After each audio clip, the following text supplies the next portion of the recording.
বিভিন্ন মিডিয়া বিভিন্ন পক্ষের পারপাস সার্ভ করার জন্য কাজ করে যাচ্ছে। অনেকেই রয়েছে এরকম, এটা তো অস্বীকার করার কোনো জায়গা নেই। এবং এখনো যদি মিডিয়া বলেন, মিডিয়া এখনো তোষামোদি করছে। একেক চ্যানেলের মালিকানার উপর ডিপেন্ড করে যে কোন দলের উপর তারা তোষামোদি করবে। এবং এটা আসলে নিজের ব্যক্তিগত জায়গা থেকে ব্যক্তিগত লাভের জায়গায়। আমি একটা প্রশ্ন করলাম যেটা হয়তো বিএনপির মানুষের ভালো লাগলো না। কারণ তাদের একটা কিছুকে আমি প্রশ্নবিদ্ধ করেছি। এখন তারা ইচ্ছামতো সোশ্যাল মিডিয়ায় স্লাট শেমিং করলো, মানে বট বাহিনী লাগালো, হয়তো জামাতের বিরুদ্ধে কিছু গেলে হয়তো তারা বট বাহিনী লাগালো, কিংবা ধরেন সোশ্যাল মিডিয়ার বাহিনী আমাকে এমন করলো, হুমকি দিল, এই করলো, সেই করলো।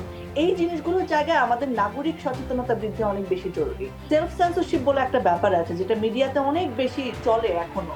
মানে অমুককে বলা যাবে না, তমুক তো এখন ক্ষমতায় আসতেছে, অমুকের নির্বাচন হলে তমুক ক্ষমতায় আসার সম্ভাবনা বেশি, তাহলে অমুককে কঠিন প্রশ্ন করা যাবে না, অমুককে বেশি বেশি মিডিয়াতে আনতে হবে।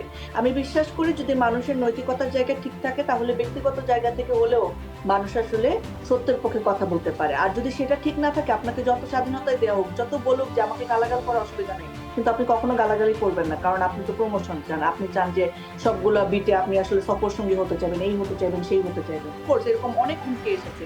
আমাদের থেকে বেশি যারা আসলে ধরেন সিইও লেভেলে আছে, যারা আসলে কর্মকর্তা আছে, যারা মালিক আছে, তাদের কাছে ফোন দেওয়া হতো যে তোমার চ্যানেলে অমুককে কেন আসে। আমার থেকে ফোনের থেকে বেশি তো ওনাদের কাছে বেশি ফোন আসবে। আচ্ছা। অলরেডি ফোন চলে এসেছে ডিজিএফআই থেকে যে তুমি ওনাকে আর প্রশ্ন করবা না, ওনাকে থামাও।